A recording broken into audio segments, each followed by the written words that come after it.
good work today. I thought, the realistic expectation is that, there's a number of veterans back here that, they're able to, recognize and understand the way to prepare in relative terms, practice, right? The way I wanted practice to go last year at this time, we were teaching them how to practice. So, there should be that expectation that, you come into practice one that guys know how to do the things that you expect to prepare the right way. And I think by and large that happened today. And then there's some young guys that are trying to figure it out, stay up, don't pull a teammate down on the ground, run out, keep your helmet on, pay attention to detail, all those things. But that will come. That's part of our job in teaching and making sure that it's getting done the right way.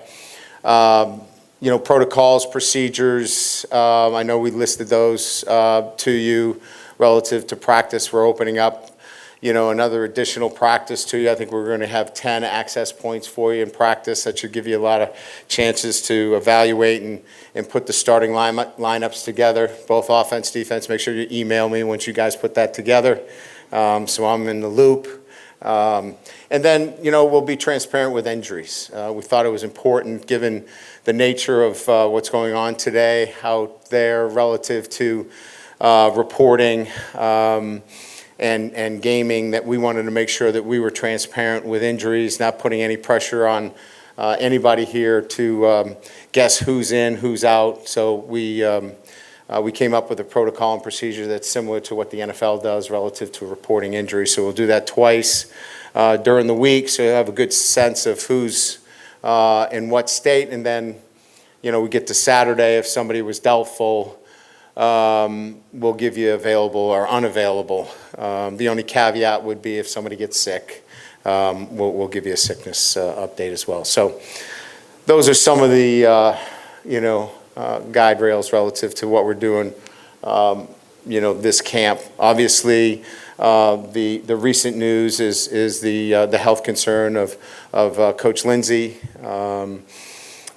He is obviously, I'll stand by the statement that we released, and we'll stick with that. But we had to make some changes for hopefully just the immediate here. And that is that John Jancic, who was our special teams and outside linebacker coach, will move to the defensive line position. And then Bob Diaco, who is a senior analyst for us, will take over special teams and the outside linebacker position. Both of these are trusted and valued coaches that have had opportunities to work with me at multiple stops along my career, so I know them well. And will do an outstanding job for us in the preparation of our players going through camp. So, our thoughts and prayers are with the Lindsey family. So, with that, we'll open it up to questions. Brian, here, Wilson for the Advocate. Just do you have a timeline? And Wilson, congratulations on the ESPN award, well deserved. It just means that you're young, and we're all envious. Great work and congratulations. Thank you, Brian. Do you have any timeline or expected timeline about Jimmy when he might be back with the team? Really don't. It's really in medical hands at this point, and we're trying to stay updated. We'll probably get another update sometime today. Coach, during the one-on-one drills on the indoor, looked like the receivers are really getting the better of the secondary, I guess. Just what do you see as far as that battle? Is that typical for one-on-one drills? Because there's no pass rush, and really, it's a really good takeoff question for us to really kind of, when we observe these drills, we talk to the defensive backs about the deficit that they have in this particular drill, so they don't get frustrated. Because there is no pass rush, there is no clock, right? They're playing man-to-man on a field that's 53 1/3 by 120, right? They have the whole field, and the receiver can do whatever he wants out there. So it's so important that they understand that the drill is really about their technique. It's not about a winner or a loser in that drill. So it's so important that technique is at the front of their mindset when they go into that drill. So we're really looking at that more than anything else. And the first couple of drill reps, we had safeties that had their eyes on the quarterback. You certainly can't do that in a one-on-one drill. It becomes a man-to-man drill. And so you're teaching that along the way. So the observations are right, but in the way you have to look at it is a slanted drill for the offense, and it's really built on the technique for the defense. Coach, over here, Dylan Sanders, 24/7. The young guys at tight end seem to be doing a lot. What can you say about Markway and Pimpton and using their athleticism? Yeah, I mean, you see Pimpton out there. He's a big body guy that has soft hands. Was my first, glimpse at him out there. And, he's certainly, if you watch tempo, he had a hard time getting lined up. But that's on us. We got to figure out how to get him lined up, maybe just put him in one position and go, because he certainly has the tools. And that's kind of what we thought. And he's much bigger. He's up to about 245 pounds already. When he got onto campus, he was, I think, 222. So he's done a great job of taking care of himself and doing the right things in nutrition. So, yeah, he looks good. And Markway's moving much better. He's leaned up, much more agile, because he's a big body guy that can help us. I think we've really built the depth there at the tight end position that we needed around Taylor. So I think it's going to be a good group. Hey, Coach, here in the back, you talked about how much the team knows how to practice as opposed to a year ago. Are you excited about how much improvement you can make, how productive you can be in the next month leading into Florida State than, say, a year ago? So I don't want to overuse this phrase, but I do want to say that there should be a realistic expectation that everything that we do a little bit better. Does that mean we're going to win every game we play? I'd like to, but I think that you have to have a realistic expectation that the work that we did last year, we should be able to build upon. So in all of the questions that are asked, I would say to you that we go in with the same kind of realistic expectation that we should be making some kind of incremental jump in certain areas. Does it mean you go from 1 to 10? No, but I think you can go from 1 to 3. Can you go to 8 to 10? Yeah, I think in those, those are what I'm saying are the realistic expectations across the board for every player. So they should be making those jumps. Freshmen, I think we have to be more patient. We've obviously got to teach more. But I guess that's how I feel about everything that we're doing on a day-to-day basis. Hey, Coach, without the new injury protocol, if you kept it as the same, you were concerned that because of the gaming, your players, staff would just be hounded by, friends, family, whoever, for injury info?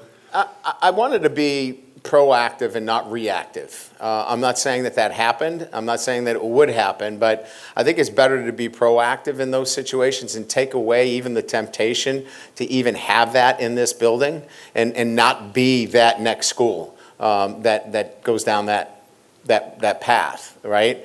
We talked about, clearly nobody should have, a gaming app on their phone. There are geolocators on your phone for every one of those apps. And so getting those apps off your phone and making sure that there's no geolocators because they know where you are. And there should not be any of those on any of our players' phones or anybody that's in this building. So I think it's just much more about being proactive than reactive than anything else. How different is this than in the past, at other jobs you had? Because, you gave, a lot of coaches give doubtful, questionable a couple of times a week anyway. How different is this? I just think it's going to be consistent. I think there have been weeks where, I've tried to do that and then it got into, look, I've had a hard time figuring out the difference between a cruciate and, a posterior ligament. So, and half of the time I think I've been wrong. So it just makes it easier. I think it's cleaner. I think it becomes more consistent. And I think then you have the expectation of knowing what you've got in front of you each and every week as you look at what player could be, probable, questionable, doubtful, out, moving throughout the entire week. And then everybody else does too. Yeah. Coach Mike Scarborough, TigerBait.com. Yeah, Mike. Aaron Anderson, now that he's out here and healthy, what do you see in him, and did he flash it all today? Yeah, I mean, we didn't do a lot with him, you know, is mostly, you know, running him out of the slot receiver. I think there's going to be a lot more to see from him, you know, as we continue to build the offense. I think you'll see him involved in touching the ball in other areas as well, you know, from the backfield. I think you'll see him in the special teams game. So today was the first glimpse. Obviously, he's got speed, explosiveness. He's kind of what we thought he would be. Our strength coaches really liked his work ethic, very strong in the weight room. So I would say that I think we've just scratched the surface in terms of what we can do with him. Hey, Coach, over here on your left.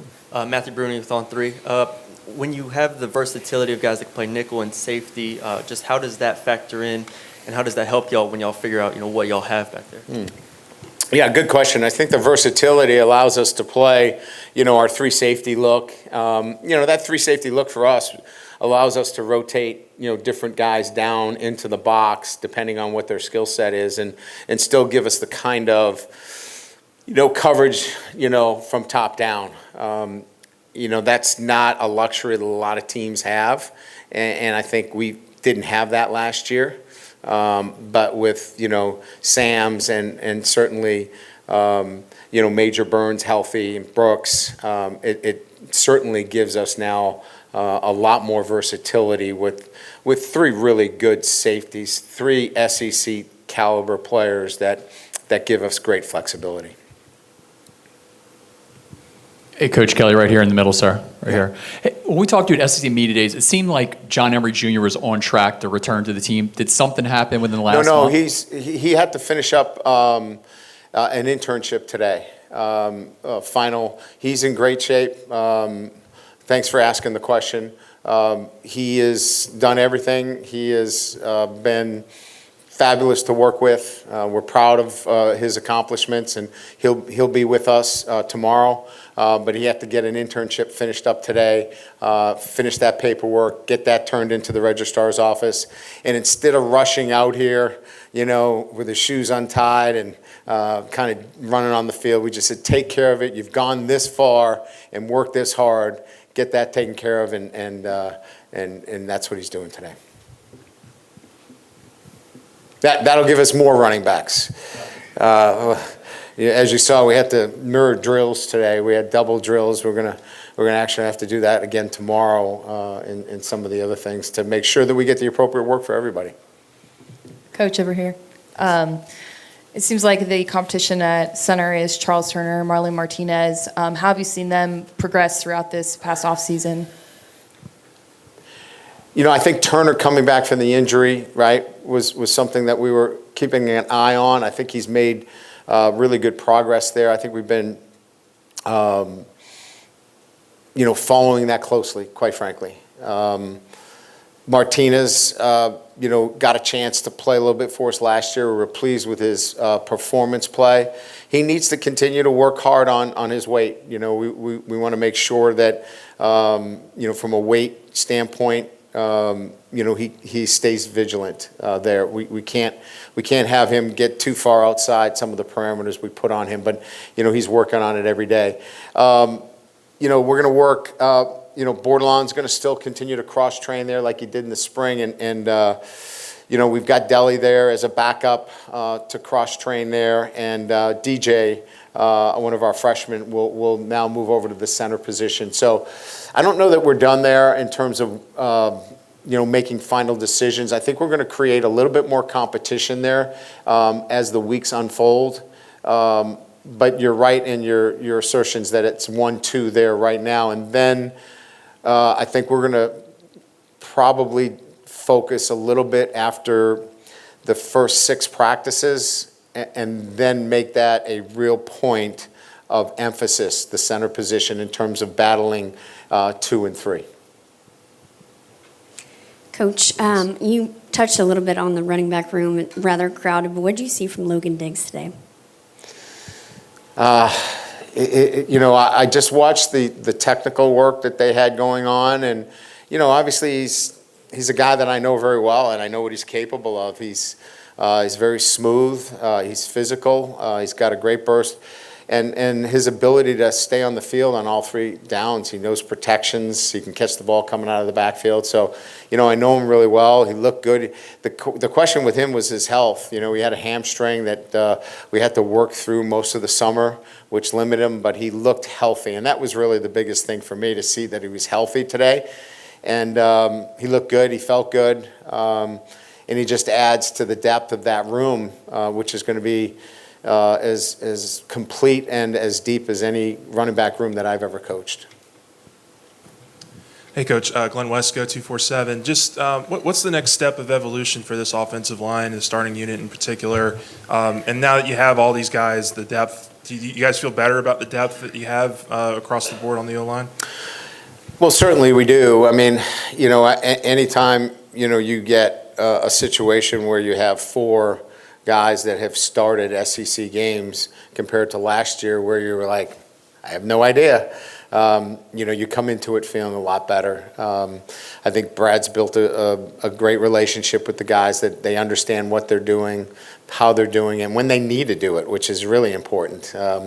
Offensive line is adjusting on the fly, and their ability to do that now is really the difference in being a successful offensive line. Everything happens after the snap, and these guys now have adjusted to the point where they can handle things on the fly. I think, it'll be an interesting deal, right? I mean, we're going to have to see some of these young guys. We're not going to throw them in there with the first group right away, but it'll be similar to, the evolution of our freshmen last year, where we gradually brought them along and then they took over some positions. You may see that happen again in camp. We're going to give them a little time. I don't really like to set a depth chart the first, 6 practices. I like to let the guys kind of go out there that we're starting, and then let's see how this competition takes care of itself. But I think there could be potential battles on that offensive line.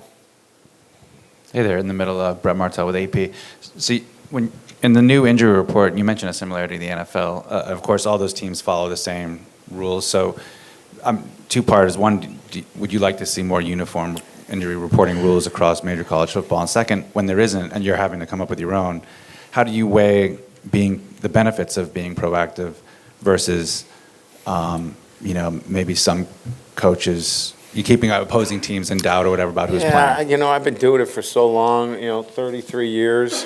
I don't know that I've ever went into a game and go, whoa, we got an upper hand today. I didn't know he was playing, or I did know he was playing. I just think it's overrated. I think you're preparing during the week for what you expect. I mean, I can't tell you how many times that we didn't know a particular quarterback was playing and the other guy. You got to adjust on the fly. So I think it's much ado about nothing, and I think we angst over the littlest things that don't really affect the game, and we make too much of it. I don't want it to be a situation where it causes something to the point where somebody loses their job or somebody loses eligibility. To me, that's a bigger issue than, well, we got a tactical advantage today because we found out he was playing. I mean, I'm not going to say it's silly, but let's have a protocol. Here's the procedure. Here's what I'm going to follow. Here's what we're going to do. And it probably took me too long to come to this realization as well. Coach, has time for 2 more. Hey, Coach, right here. Shea Dixon with On 3.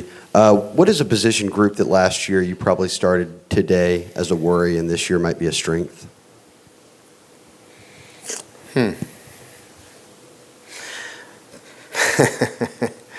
They were all a worry last year.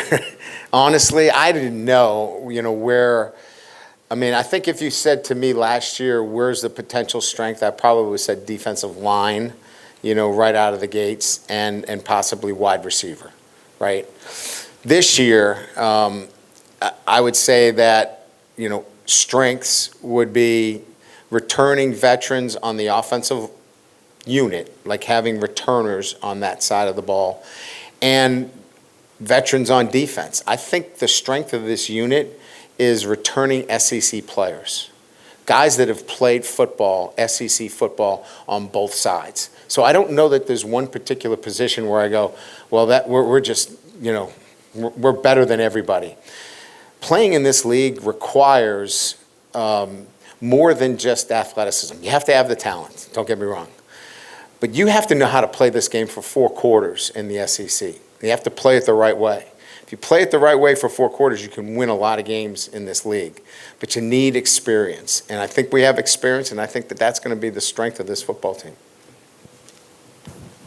Yeah, Brian, right here. The way you use Neighbors in the bowl game, they kind of really open your mind to how much you can expand his role, the different things he can do. Are you saying I had a closed mind? Is that what you're referring to? Maybe so. Yeah. I think, when you get into bowl games, you tend to have a little bit more of that, throw everything at them, kind of mentality. I don't know that you always kind of carry that into the season. I think you kind of go back to who you are and how you want to do things. But let's face it, he's going to be a featured player for us. And we featured him in the bowl game. So does that mean he's going to throw the ball 3 or 4 times? Probably not. But he will be featured differently than he was featured last year. So I think yes and no in answering your question. You're going to see more Malik Neighbors featured in a manner that you didn't see last year. But I don't know that we'll have the kind of repertoire that we had in the Cheez-It Bowl.